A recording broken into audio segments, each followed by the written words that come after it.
Hey everybody, welcome back to another EDH video. Today's video is day 20 of 25 days of deck building. And we are on Naya colors, which is red, green, and white.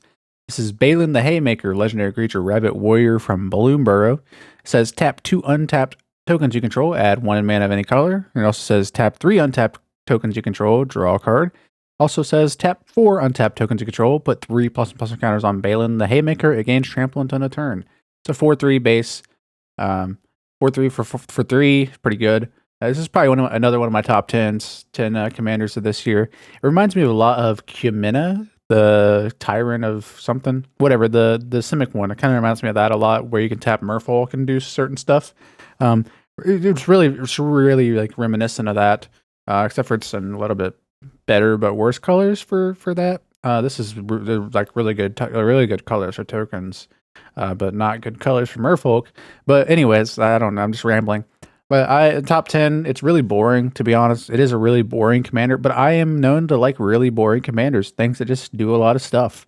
Like I said, I like Corval, I like Tulane, I like Layla, I like all those things that just do stupid broken things. And I think a lot of people do.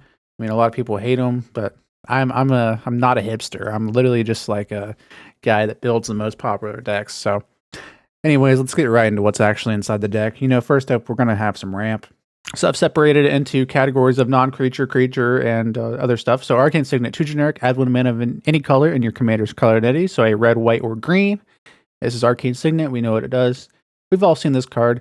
Comes in like all the precons now. Then we have Felwar Stone, 2 generic, add 1 mana of any color that a land and opponent controls could produce. We're in 3 colors, so it's pretty likely that somebody's going to be able to tap for one of our colors. So it's pretty good at including here. We have Soaring, 1 generic, tap it for 2 colors. It doesn't get our commander out fast, but it does get our other token makers out fast. Can be pumped into the next spell. I don't know, I like it. It's pretty cool. Soaring. Thought Vessel, 2 generic. You have no maximum hand size. Tap it for a colorless. It's an artifact. We are probably going to be drawing a lot of cards since we're going to be creating a lot of tokens. So we're going to be tapping them, drawing cards, all that good stuff. You know the drill. Utopia Sprawl, 1 green. Enchant Forest enters, choose a color, and then the Enchanted Forest taps for a mana of an additional 1 type that you chose the color of. It's hard to explain, but you know what I mean. There's also Birds of Paradise in the art. Anyways, Wild Growth, 1 green. Enchant Land. Whenever Enchanted Land is tapped for mana, its controller adds an additional green. So basically, you add an additional green whenever you tap a land, the land that's enchanted. We have Battle Hymn, 1 generic in red. Add 1 mana to your mana pool for each creature you control. When you have a lot of creatures, this can get 30 mana, possibly. Also, the Arch System Pirates or whatever going on there. I like this card. It's really good. You can return it with like a something that returns things. You do it again. Revisits one green and a generic. Search your library for a force card. Put the card on the battlefield, then shuffle your library. They come in untapped unless they say otherwise. Then we have another card that says the exact same thing. 1 generic and a green. Search your library for a force card. Put that card on the battlefield, then shuffle. It comes in untapped. They're always very good in green decks. People are starting not to run them, but we have Delighted Halfling, 1 green, tap it, add a colorless, or tap it, add 1 mana of any color, spin this mana only to cast a legendary spell, and that spell can't be countered, specifically for your commander. Birds of Paradise, 1 green, flying, add 1 mana of any color. Turn 2 is pretty good for your commander to get out. It's going to be probably a target for removal, though.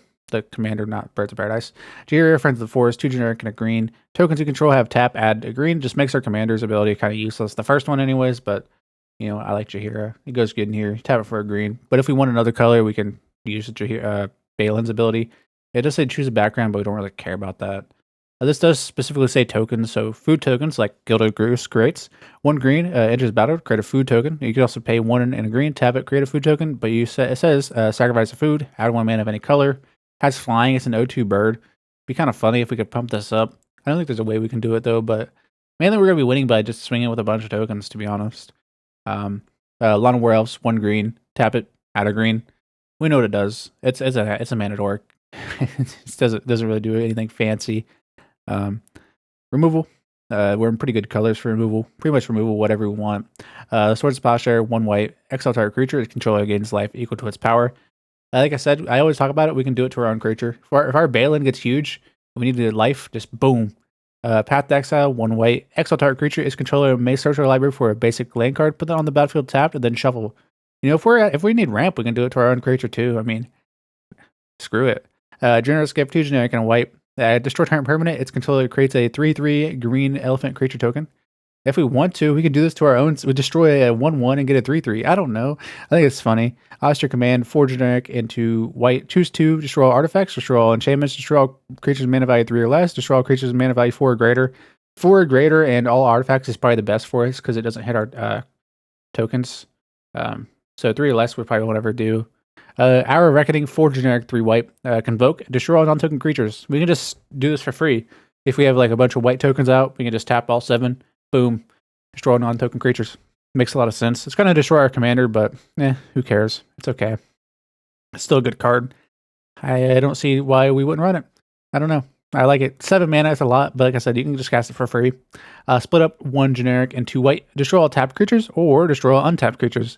Probably going to be destroying all untapped creatures because most of our tokens will be tapped anyway, so this is basically one-sided. A 3 mana one-sided board wipe is pretty freaking good. That's kind of what it's for. Martial Coup, X and 2 white. Create X 1/1 white soldier creature tokens. If X is 5 or more, destroy all other creatures. This is 7 mana to destroy all creatures, but does create us tokens. At least 5 if we destroy. Pest Infestation, destroy up to X target artifacts or enchantments. Create twice X 1/1 black and green pest creature tokens with, when this creature dies, you gain 1 life. This is a really good card. It does cost XX, but I just, it can be, you pay 10, 5 into X, 10, which is 11, and just get a bunch. So, Sundering Growth, it's a Selesnya hybrid, so a green or a white or green or a white. Short target artifact or enchantment, and then populate. So you create a token that's a copy of creature token you control. Populate is very good.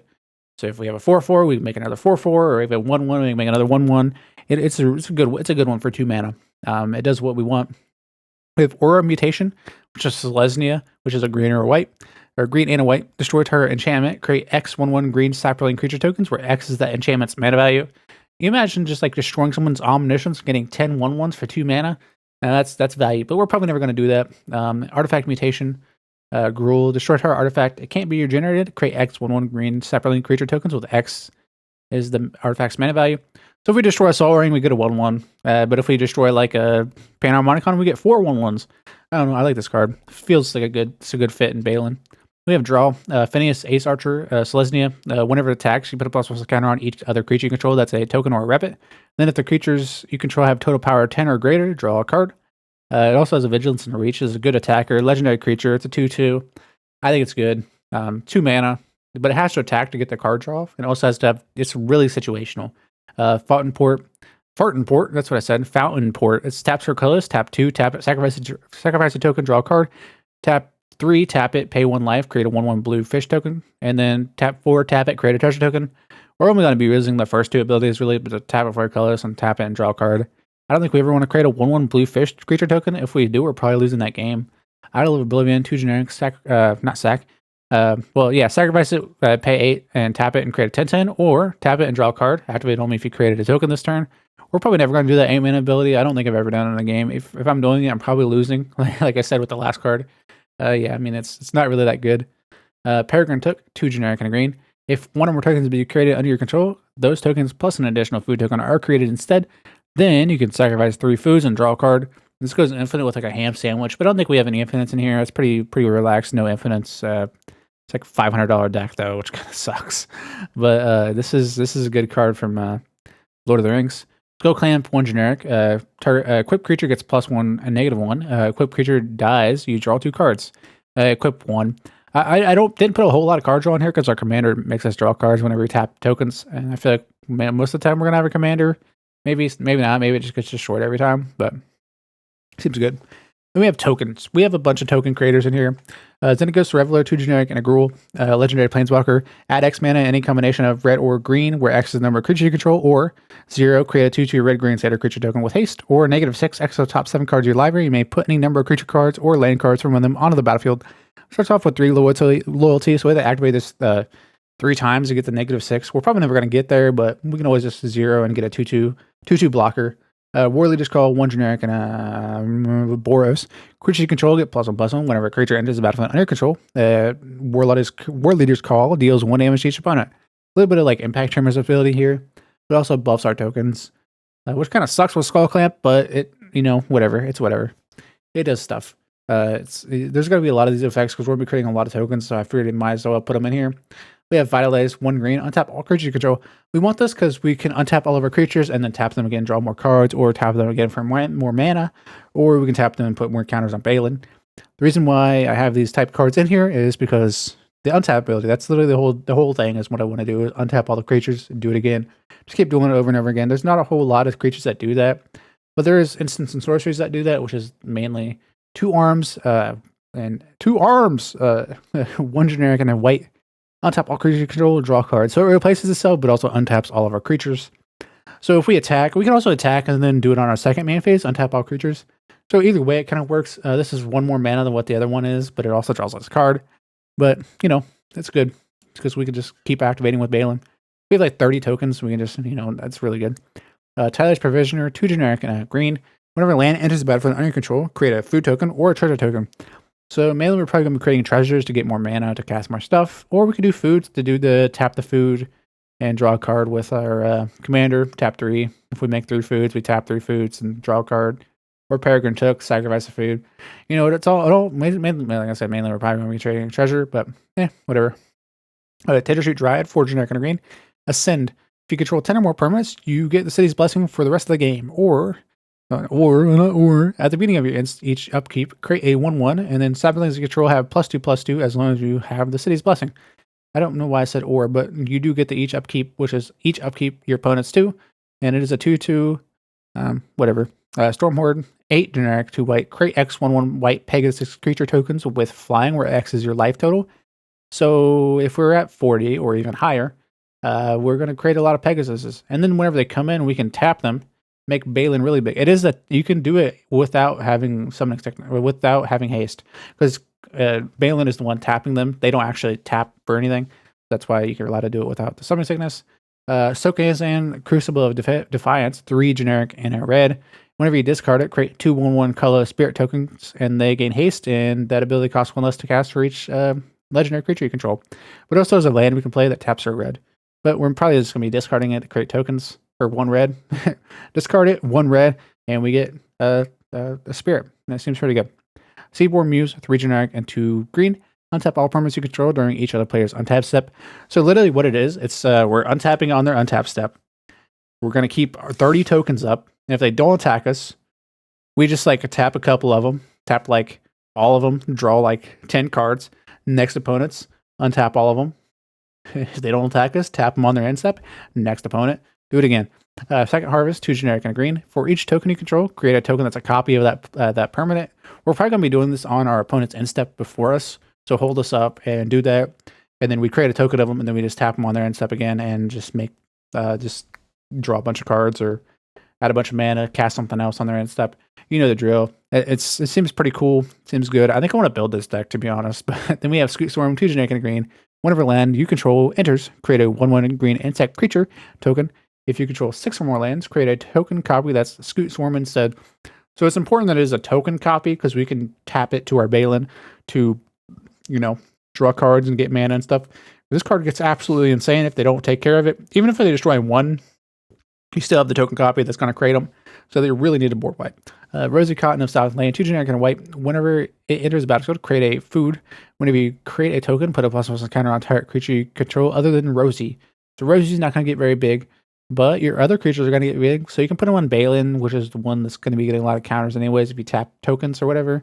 So, you know how it is. Put them all on Baylen, but you could also just spread them out. Reese the Redeemed, so Selesnya hybrid, so green or white. Legendary creature, Elf Warrior. 2 generic Selesnya hybrid. Tap it, create a 1/1 green and white Elf Warrior token creature. Or you can pay 4 generic and 2 Selesnya hybrid. Tap it for each creature token you control. Create a token that's a copy of that creature. Basically says like populate for however many times you have creature tokens. I don't know. That's kind of how I read it.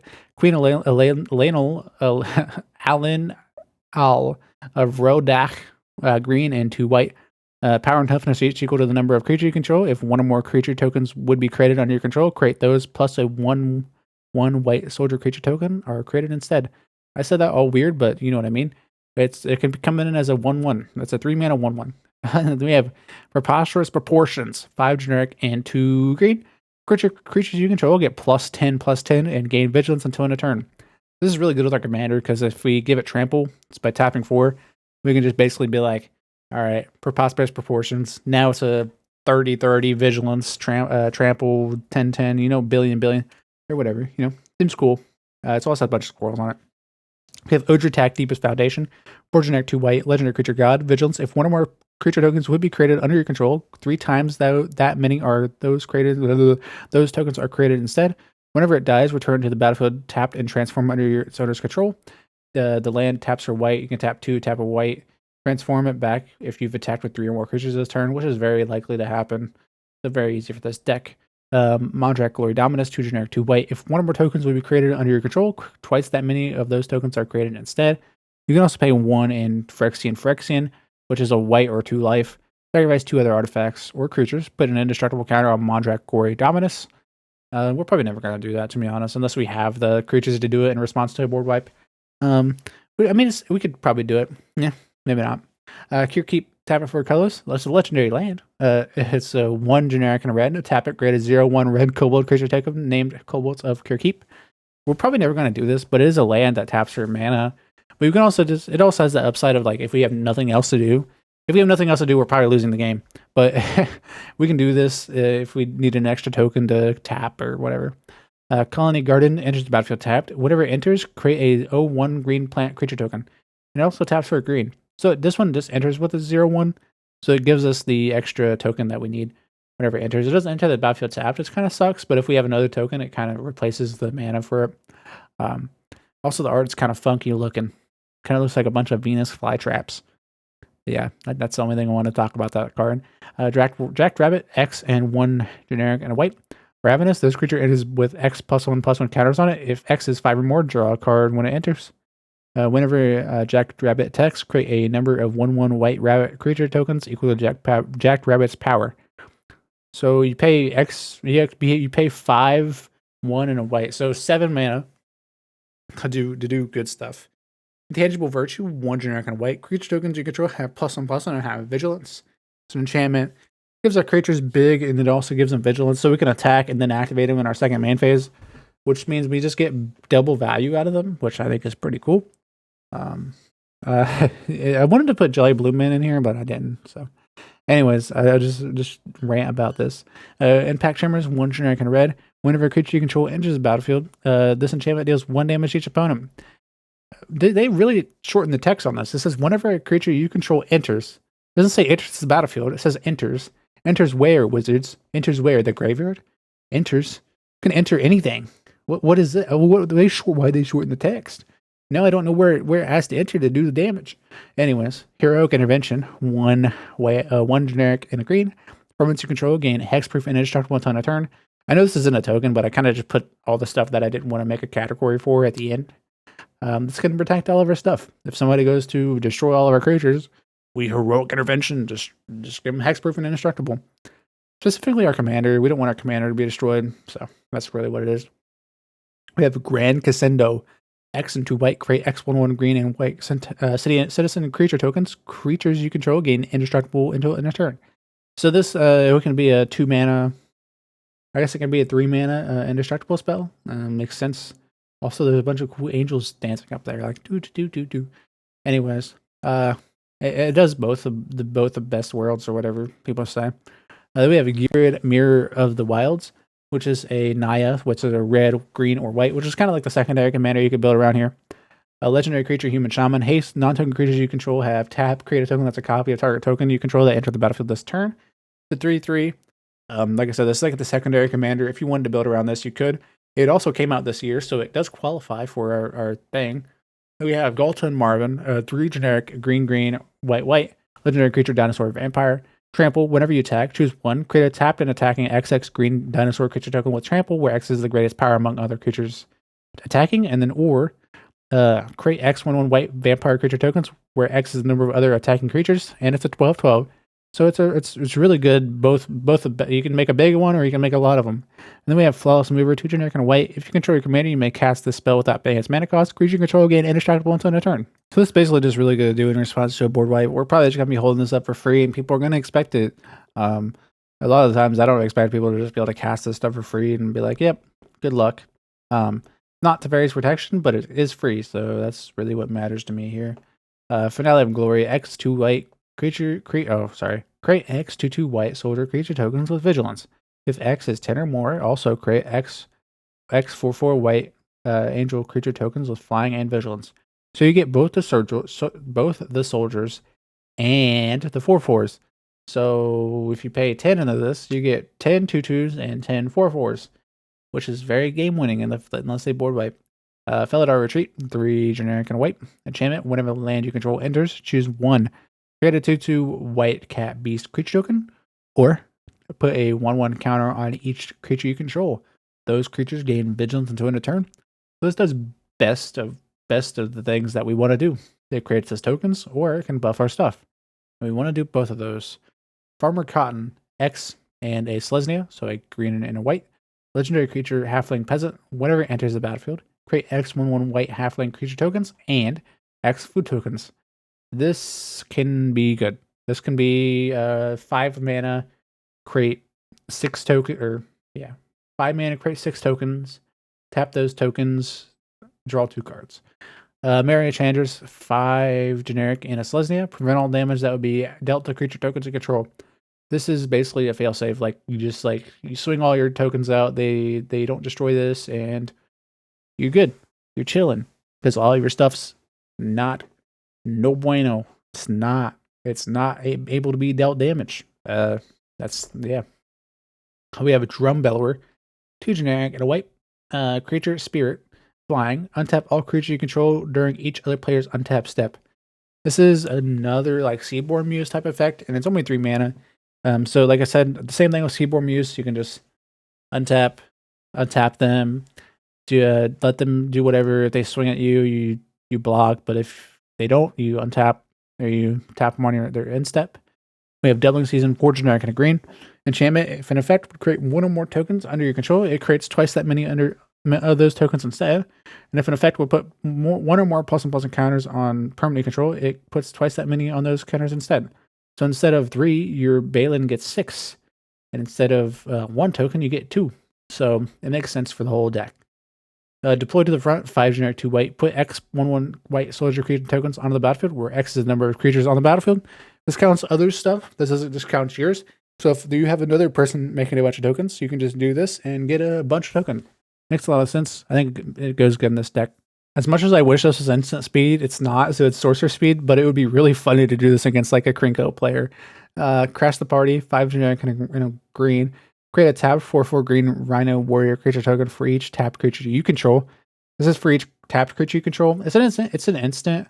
So on, like, say you have Seaboard Muse out and you tapped all 40 of your creatures, you crash the party and then you create another 40 40 4/4s.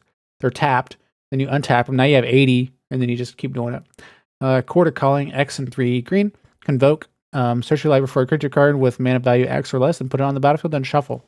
I don't really know where we're getting with this, to be honest, but I just like it because it's Convoke and it taps our tokens. So basically what this does is just gets us a bunch of tappy tokens. Yeah, and then Castle Ardenvale enters the battlefield, tapped unless you control planes.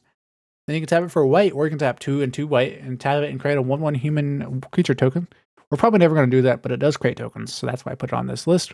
That is one of the reasons why I put it on here. But also, it just enters the battlefield untapped unless we have it's just basically another planes if we have a planes. That's literally all it is. That's the reason why it's in here. Boros Charm. Boros deals 4 damage to target player or planeswalker. You choose 1. And then permanents you control gain indestructible until end of turn, or target creature gains double strike until end of turn. If we do this, if we get our commander double strike, we can just kill somebody with it. If we tap a bunch of tokens. But also, permanents indestructible is pretty good, and the 4 damage isn't nothing to a player. You can kind of kill somebody with it, or a planeswalker. Avenger of Zendikar, 5 generic, 2 green. Whenever it enters, create create a 0/1 green plant token creature token for each land you control.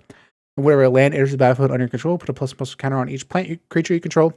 A 5/5 for 7, so not very good, but it does have that ability of putting ++ counters on our other plants. So I like it. Also creates a bunch of tokens, so I like it. You have at least 7 lands out, I think. But anyways, annuity procession, 3 generic and a white. If an effect would create one or more tokens under your control, it creates twice that many of those tokens instead. It's another one of those like really expensive cards, but you know, I like it. It's like a doubling season effect without the counter stuff on it. I think it's the same cost, to be honest, money-wise and mana value. So either way, it's good. Double the tokens, why not?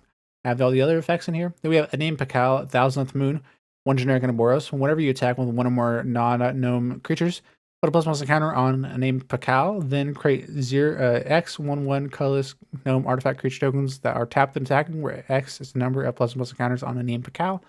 Kind of reminds me of Krinko, 10th Street Kingpin, just a little bit. But yeah. The Shire enters the battlefield tapped unless you control a legendary creature. Tap it for a green, or you can tap 1 in a green, tap an untapped creature control, create a food token. Like I said, we're probably never going to be using this ability unless we're really down bad. But it makes sense. It's good. Battlegate Recovery. Return target card from your graveyard to your hand, or play it as the landside Battlegate Sanctuary. Enters the battlefield tapped, and you can tap it for green. We have this card in here for a little bit of recursion. It's probably like the only card that does it, but it is a modal double face card, so it is good. I run into like all my grand decks. We have lands, pretty basic. 2 forests, as always. We try to keep all of our lands the same. 2 mountains, yep, that's pretty good. 2 plains, 2 plains is. Then we have brushland, and we have all the ones that deal damage to us. This one taps are green and in white, and the other one taps are red and white. Then we have Sunpetal Grove, Clifftop Tree, Rootbound Crag, which all enter the battlefield tap unless you control their respective lands of the colors they are. They have Centerglade and Canopy Vista, which enter the battlefield tap unless you control 2 or more basic lands. And they have the basic land types, which is Forest Plains or Mountain Forest. We have Spectator City, Spire Garden, Bountiful Promenade, which all enter the battlefield tap unless you have 2 or more opponents. And they tap for, the colors of the deck. Atomic Ground, Temple Garden, Sacred Foundry, which all have the basic land types, but they also enter the battlefield tapped unless you pay 2 life. They have Fortified Village and Game Trail, which both enter the battlefield tapped unless you reveal their respective land types, which is Forest Plains and Mountain Forest. Command Tower and Exotic Orchard. Command Tower taps for your commander's color identity, and Exotic Orchard taps for the colors of your opponents. Jetmir's Garden has land types, enters the battlefield tapped, and taps for all the colors. And then the other one taps for all the colors as well. And then last up, we have Reliquary Tower, which gives us no maximum hand size. So I figure we're going to be drawing a lot of cards of Baylen, so it makes a lot of sense. And yeah, that's the deck. We have like 33 lands in here, so not too bad. And then, yeah, I hope you guys enjoyed the video. Leave a like, subscribe, all the good stuff. Follow me on Blue Sky, join the Discord server. Everything's down in the link linked in the description. Yeah, woo! Deck list on Moxfield. Check it out. And yeah, I'll see you guys in the next video. Peace out.